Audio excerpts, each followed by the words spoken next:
The Galactic Empire's hold over its territories was firm, but its methods often bred quiet resentment among the people. Duras IV was a prime example. A remote mining colony, seemingly inconsequential in the vast expanse of the galaxy. Its barren landscapes, dotted with massive mining operations, were rich with thallium, a mineral indispensable to the Empire's war machines and starships. Yet, to the people who lived there, the planet offered little more than hardship and subsistence. Jorek Halran, an aging miner, had spent most of his life on Duras IV. A man of quiet dignity, Jorek had worked tirelessly for decades in the mines, chipping away at the red rock to extract the precious ore. His hands bore the scars of a lifetime of labor, his back bent from years of toil. After retiring, Jorek found solace in his modest home on the outskirts of the mining colony, tending to his small garden and exchanging letters with his son, Kale Halran, who served as an officer in the Imperial Navy. Jorek was proud of Kale. Though he missed him dearly, Kale's rise to the ranks of the Empire's military was a source of immense pride for the old man. In their infrequent messages, Jorek would recount the daily happenings of life on Duras IV, while Kale would speak of his campaigns and the supposed glory of the Empire. Though Jorek had grown disillusioned with the Empire over the years, he never let his son see his doubts. Kale believed in the Empire's mission to bring order to the galaxy, and Jorek didn't want to burden him with the harsh realities of life under its rule. But discontent simmered on Duras IV. The Empire's relentless demand for thallium placed unbearable pressure on the miners, whose pay was meager and whose lives were expendable.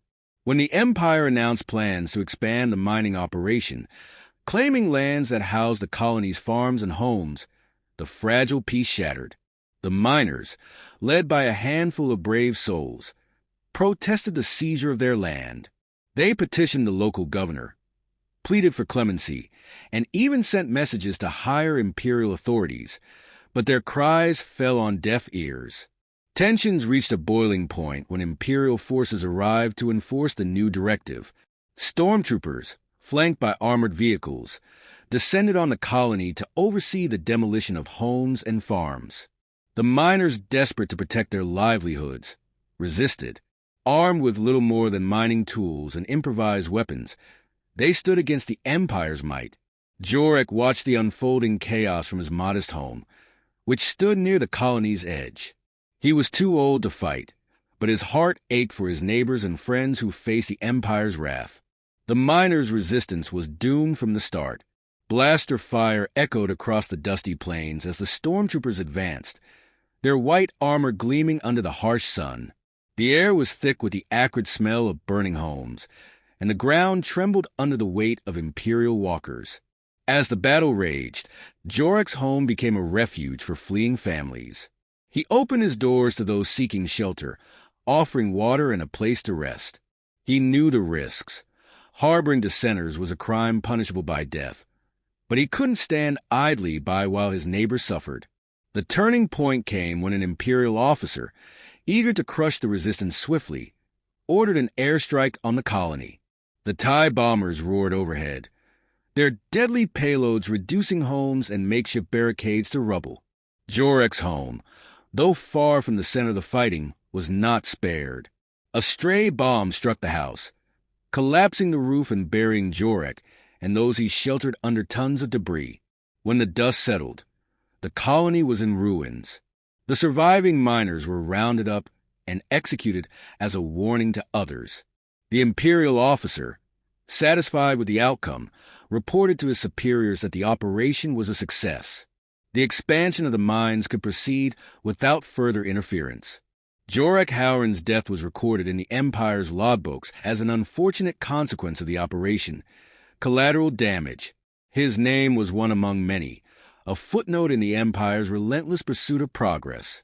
Kale receives the news. Hundreds of light years away, Kale Halran was aboard the Imperial battleship Vanguard when the message arrived. He was in the middle of a strategy meeting when a junior officer handed him the communique. Kale excused himself and retreated to his quarters, sensing something was amiss. The message was brief and devoid of emotion. Subject: Incident Report Duras IV. Summary: Civil unrest during mining expansion resulted in multiple casualties, including former miner Jorik Howran. Confirmed deceased in collateral damage from airstrike. Further details classified. Kale read the message 3 times, his mind refusing to process its contents. His father, his steadfast, resilient father, was gone, and not from illness or old age, but as a casualty of an imperial operation. He stared at the words collateral damage, his hands trembling. To the Empire, his father was just another statistic, another expendable life in the pursuit of resources. But to Kale, Jorik was everything. The man who had raised him alone after his mother's death, who had sacrificed so much so Kale could have a future, was now reduced to a footnote in a bureaucratic report. Grief gave way to anger, and anger to rage. Kale's mind raced with questions. How had this happened? Who had given the order? And why had the Empire, which claimed to bring peace and order, turned its weapons on innocent civilians? Kale's faith in the Empire, once unshakable, began to crumble. The ideals he had fought for suddenly felt hollow, tainted by the blood of innocence. He thought of his father's messages, the unspoken pain in his words, and the sacrifices he had endured. The realization hit Kale like a thunderbolt. The Empire did not protect its citizens. It exploited them. The spark of rebellion. Kale spent the next weeks consumed by his investigation. Using his position within the military, he accessed classified reports and pieced together the events on Duras IV. What he discovered only deepened his fury. The decision to bomb the colony had been made by Governor Torin, a man known for his ruthlessness and ambition. Torin had prioritized the mining operation over the lives of the colonists, justifying his actions as necessary for the Empire's efficiency. Kale requested a meeting with his superior officers, hoping to seek justice for his father and the others who had perished. But his appeals were dismissed. Sacrifices must be made for the greater good, one officer told him. Your father understood that, as should you. The words felt like a slap to the face. Kale realized that the Empire had no interest in justice. Its only concern was maintaining its grip on power, no matter the cost. In that moment, Kale made a decision that would change the course of his life and the galaxy. He would no longer serve the Empire that had taken everything from him. Instead, he would dedicate himself to tearing it down, piece by piece.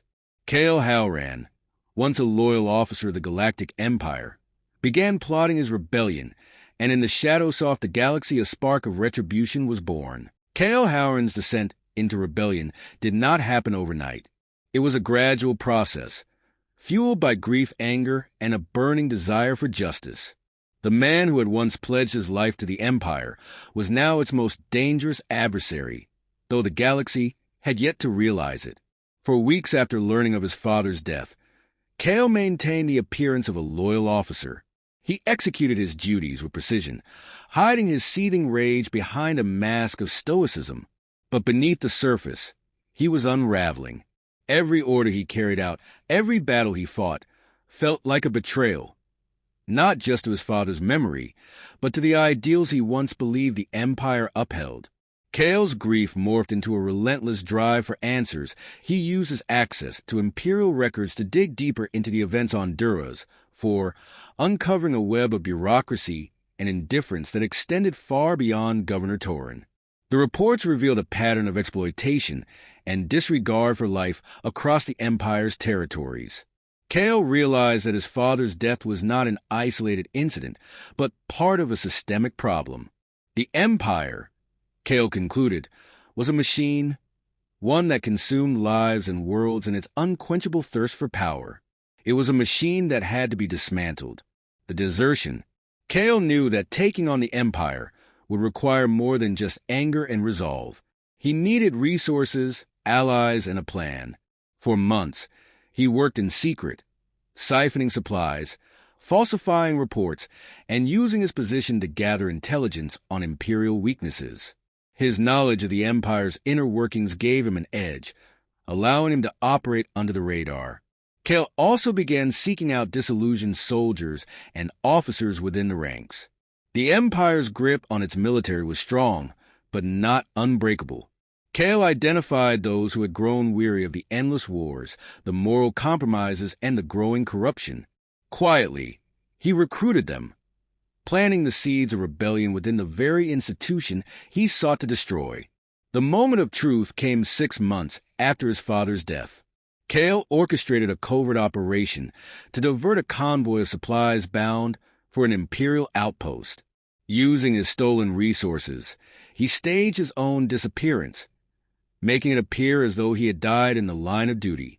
The Empire believed him lost in a skirmish with pirates, his body unrecoverable. In reality, Kale was very much alive and free from the Empire's watchful eye. He had staged his death to escape its reach, and now he could focus on his true mission, vengeance, building the Revenant. Kale's first months as a fugitive were spent in the lawless outer regions of the galaxy, far from the Empire's influence. These regions, often dismissed as chaotic backwaters, were teeming with those who had been wronged by the Empire: displaced colonists, deserters, smugglers, and former soldiers. Kale knew he needed to unite these disparate groups into a cohesive force. It was no small task. Many of them were distrustful of one another, and some were even wary of Kale himself. But Kale had a vision, and he knew how to inspire. Through a combination of charisma and strategic acumen, Kale began to forge his rebellion. He called his growing faction the Revenant, a name symbolizing their purpose: to return and haunt the Empire for the lives it had stolen. Kale's leadership style was pragmatic and disciplined, honed by years of military service. He established a strict code of conduct for the Revenant, emphasizing loyalty, strategy, and a shared purpose. His followers quickly learned that Kale was not a man to be crossed. While he valued their input and encouraged initiative, he had little patience for recklessness or betrayal. The Revenant's first major operation was a strike on an Imperial supply depot. Kale and his team infiltrated the facility, disabling its defenses and stealing a cache of weapons and thallium. The operation was a resounding success, and it sent a clear message to the Empire: the Revenant was a force to be reckoned with. From there, Kale's rebellion gained momentum. The Revenant targeted vulnerable outposts, supply lines, and convoys, using guerrilla tactics to outmaneuver the Empire. Each victory brought new recruits and resources, expanding the rebellion's reach. Kale's intimate knowledge of the Empire's strategies and protocols gave him a significant advantage, allowing him to stay one step ahead of his enemies. Kale's ruthlessness. As the Revenant grew, so did Kale's reputation. He became known as the Revenant General, a brilliant but ruthless leader who would stop at nothing to achieve his goals. His tactics, while effective, were often brutal. Kale prioritized results over morality, a trait that both inspired and terrified his followers. One of Kale's most controversial decisions came during the siege of an Imperial outpost on the planet Verdanis. The outpost, a key supply hub, was heavily fortified and surrounded by a civilian settlement. Kale knew that a direct assault would result in heavy casualties for his forces, so he devised a more ruthless plan. The Revenant infiltrated the settlement, using its resources to launch a surprise attack on the outpost. When Imperial reinforcements arrived, Kale ordered his forces to retreat, leaving the settlement to bear the brunt of the Empire's retaliation. The settlement was razed, its inhabitants slaughtered. Kale's followers were divided over the decision. Some saw it as a necessary sacrifice, while others viewed it as a betrayal of the very people they sought to protect. Kale, however, was unrepentant. The Empire doesn't hesitate to sacrifice the innocent, he told his commanders. If we're to defeat them, we must be willing to do the same. This ruthless pragmatism became a hallmark of Kale's leadership. While his methods alienated some, they also ensured the Revenant's survival and success. Kale's followers learned to trust his judgment, even when it came at a moral cost. The Empire's response. The Empire, initially dismissive of the Revenant, soon recognized the threat they posed. Kale's attacks disrupted supply chains, crippled mining operations and demoralized imperial forces. His ability to anticipate and counter the Empire's strategies baffled even its most seasoned commanders. In response, the Empire assigned Admiral Theros, a brilliant tactician, to eliminate the Revenant. Theros was known for his cunning and resourcefulness, and he relished the challenge of outsmarting Kale. The conflict between Kale and Theros became a deadly chess match. Theros laid traps for the Revenant, but Kale anticipated them, turning the tables at every opportunity. Each encounter ended in a stalemate, with neither side able to claim a decisive victory. Despite the Empire's best efforts, the Revenant continued to grow. Kale's victories inspired others to join the rebellion, swelling its ranks and resources. The Empire's inability to crush the Revenant emboldened other rebel groups, sparking a wave of uprisings across the galaxy. Kale's inner struggle. Though Kale was focused on his mission, he could not escape the weight of his choices. Each battle, each sacrifice, brought him closer to his ultimate goal, but further from the man he once was. At night in the solitude of his quarters, Kale often thought of his father. He wondered what Jorek would think of the man he had become. The lives he had taken, the innocence he had condemned. Kale told himself that his actions were justified, that the ends outweighed the means, but the doubt lingered, a quiet voice in the back of his mind. Kale's followers saw him as a symbol of strength and resilience, but few knew the depth of his inner turmoil. He carried the burden of every decision, every life lost in the name of the rebellion, and though he would never admit it, Kale often feared that he was becoming the very thing he sought to destroy. The Revenant was no longer just a rebellion. It was a movement, and at its heart was a man driven by both vengeance and the faint hope that one day the galaxy might be free from the Empire's tyranny. The war between the Revenant and the Galactic Empire had reached its zenith for years. Kale Howren's rebellion had disrupted Imperial operations, crippled vital supply chains, and caused widespread panic across the galaxy. The Revenant's success was a testament to Kale's brilliance as a strategist, but it was also a reflection of the immense toll the conflict had taken on him. Every battle he won brought him closer to his ultimate goal, the fall of the Empire, but it also dragged him further into darkness. The Empire, though vast and powerful, was not invincible. Kale had struck at the heart of its military infrastructure, hitting key military installations and sending shockwaves through the ranks. Imperial officers had begun to question the effectiveness of their strategies, and whispers of a rising rebellion grew louder. With each passing day, Kale's name became synonymous with fear. His reputation growing beyond the confines of his growing rebel forces. The Revenant was no longer just a rebel faction. It was a movement that had inspired countless others to rise up, igniting uprisings on distant planets. Still, the Empire had not yet recognized the full extent of the threat. They underestimated Kale's tenacity, believing that with enough force, they could stamp out the Revenant once and for all. The Empire's response was swift and brutal. A fleet led by Admiral Theros, Kale's most formidable adversary, was dispatched to annihilate the growing rebellion. Kale knew that the time had come to face his greatest challenge. If he were to have any chance of defeating the Empire once and for all, he would need to take the fight to its very heart. For years, he had carefully studied the Empire's weaknesses, seeking out vulnerabilities, and now he had discovered a critical one: the Empire's centralized command. The heart of its military and political operations was located on the remote and heavily fortified planet of Valer. The planet was considered the crown jewel of the Empire, where the highest echelons of power were located here. Emperor Pius, the enigmatic and elusive ruler of the galaxy, commanded from a massive citadel known as the Dominion Spire, a towering structure that loomed over the capital city. The spire was surrounded by an impenetrable defense grid, a web of energy shields, advanced weaponry, and thousands of stormtroopers. The planet was a fortress, its defenses considered unbreachable. But Kale saw Valer not as an obstacle, but as an opportunity. If he could strike at the heart of the Empire, he could destroy the machinery of war that kept it running. The thought of facing the Emperor himself, a man whose policies had cost him his father and countless others, was a driving force behind Kale's decision. It was a risk, one that would almost certainly result in heavy casualties, but it was the only way to end the war. The Battle of Valer. Kale began preparing his final campaign with a ruthlessness that shocked even his closest allies. Every move was calculated. Every decision focused on one singular goal: the downfall of the Empire. The Revenant had grown into a formidable force, attracting a wide range of soldiers and engineers. And strategist Kale had forged alliances with resistance groups from across the galaxy, consolidating the disparate forces under his banner. It was no longer just about revenge.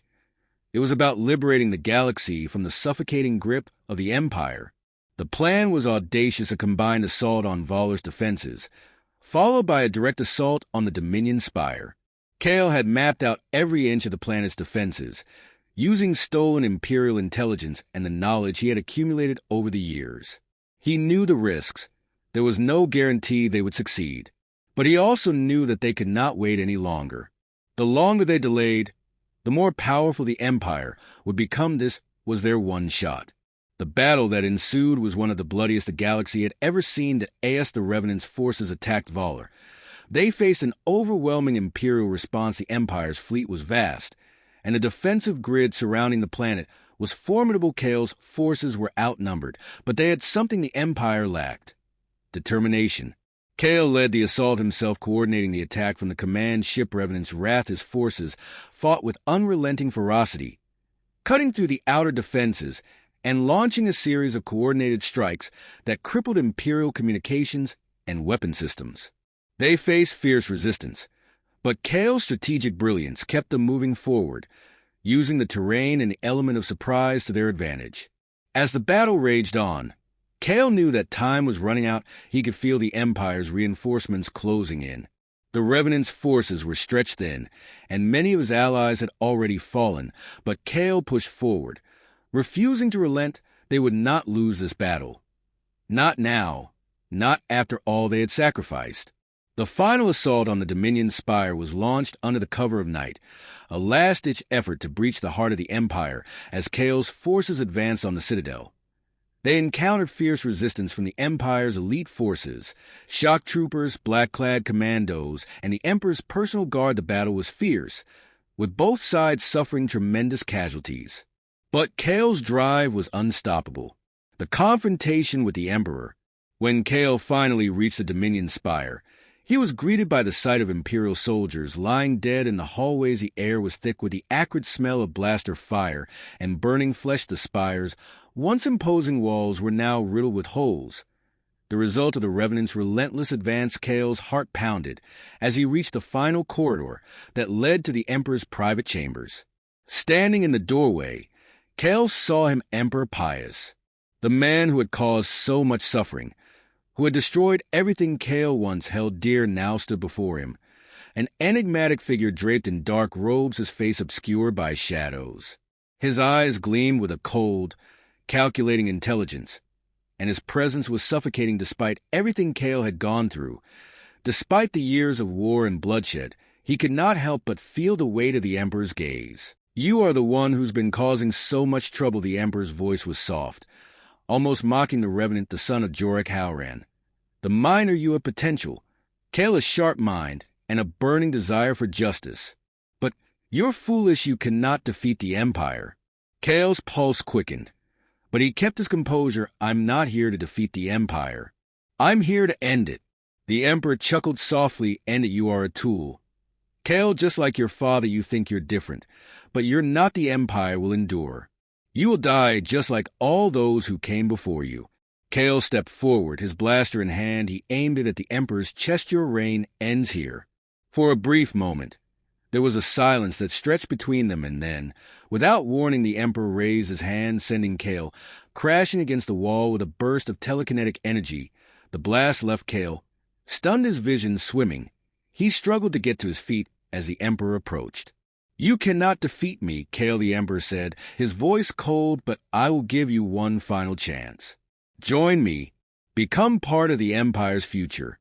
Together, we could reshape the galaxy." Kale's vision cleared, and he stared into the Emperor's eyes.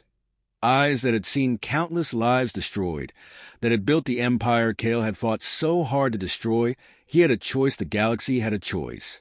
With all his strength, Kale pushed through the pain, raising his weapon. "I've already made my choice. The final battle between Kale and the Emperor was swift, a clash of wills. But in the end, Kale's resolve proved stronger. The Emperor's reign came to an end, and with it the heart of the Empire was destroyed. The war was over.